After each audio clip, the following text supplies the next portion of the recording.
education جو ہے میں نے آپ کو بار بار بولا ہے ایجوکیشن مینز ہمیں بچے کا جو انٹلیکچوئل ہے جس کو ہم بولتے ہیں انٹلیکچوئل کیپیسٹی جو ایبلٹی ہے اس بچے میں اس کو گرو کرنا اس کو نرش کرنا اس کو ایک ڈائریکشن پرووائڈ کرنا سو دیٹ کہ بچے کا جو جب یہ والا پوٹینشیل جو اس کو اللہ تعالیٰ نے دیا ہے کریٹر نے دیا ہے جب ایک ٹیچر بیسٹ ٹیچر اس پر کام کرے گا اس کو گرو کرے گا that is the main function of the education پھر وہ اس سے کیا ہوگا پھر یہی کریٹ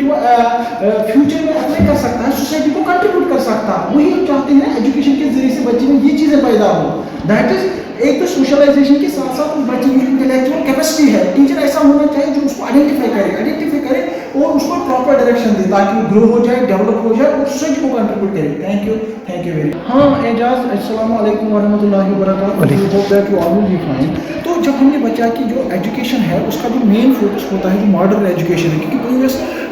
جو ہماری پالیسیز تھی جیسے اس میں 1968 میں ایک پالیسی آئی تھی ایجوکیشن ریلیٹڈ ہمارے ملک میں تو اس کے بعد دوسری پالیسی آئی 1986 جب راجیو گاندھی پرائم منسٹر تھا اس کے بعد اسی پالیسی کو ریوائز کیا آپ کو یاد ہوگا اعجاز 1992 میں تو اس کے بعد جو زبردست پالیسی آئی ہمارے ملک میں جو لیٹسٹ پالیسی ہے ریسنٹ پالیسی ہے 2020 جس کو بولتے ہیں NEP 2020 نیشنل پالیسی کی نیو ایجوکیشن پالیسی 2020 تو اس میں کیا ہے نیا کیا ہے اس میں آپ کو یہی چیزیں ملے گی کہ بچے کا جو فوکس ہے نا بچے پہ فوکس ہے چائلڈ سینٹرڈ ایجوکیشن ملے گی کرافٹ سینٹر جسے ووکیشنل یا سکل ایجوکیشن بولتے ہیں وہ زیادہ ملیں گے اور اس میں جو نیا اسٹرکچر 5+3+3+4 یہ آپ کو ملے گا اس میں جو زبردست پوائنٹ ہے جو نیو ایجوکیشن پالیسی میں ہے مین فوکس ہے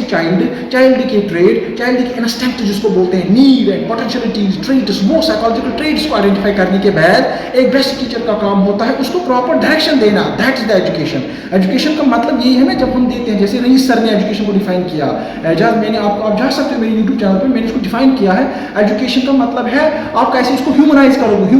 تو یہ جو میں نے ایجوکیشن کو ڈیفائن کیا نا ہیومنائز کا مطلب ہے نا ہمدردی جیسے میں نے دیکھا اس کالج میں آپ نے بیسٹ پرفارمنس دی ان 4 سالوں میں مطلب میں نے ایسا بندہ نہیں دیکھا ایسا اسٹوڈنٹ نہیں دیکھا جو ایز اے رسپیکٹ کرتا ہے ٹیچر کو اور بچوں کو ہر کام کے لیے اویلیبل رہتا ہے ان کی کالج کے لیے بھی کام کرتا ہے میں نے ہر صبح سے 10 بجے سے 4-5 بجے آپ یہاں سے نکلتے ہو سب بچوں کو میں نے دیکھا آپ بہت کوآپریٹو ہے سمپیتھی ہے فیلنگ سے آپ کی ہیومنٹی سو جو میں نے ڈیفائن کیا وہ میں نے آپ میں پایا as a education as a humanise the child humanise the human form کس طرح سے ہم دوسروں کو کوآپریٹ کریں گے so as a president of مطلب کالج آپ نے زبردست کام کیا ہے تو اعجاز یو آر بیسٹ اور میری وش ہے اللہ تعالیٰ سے میری دعا ہے کہ آپ جو ہے انشاءاللہ فیوچر میں IAS کوالیفائی کرو گے ہاں تو یہ چیزیں کیا ہے یہ چیزیں یہی ہے اور آپ جا سکتے ہو میرے یوٹیوب چینل پہ ڈاکٹر رئیس احمد ڈسکور ٹیچنگ لرننگ تو میں نے کیوں رکھا ہے اس کو میرے نام سے ہے ڈاکٹر رئیس احمد ڈسکور مینس ہمیں دریافت کرنا ہے ٹیچنگ لرننگ تو ہے مگر اس کو نیا ایک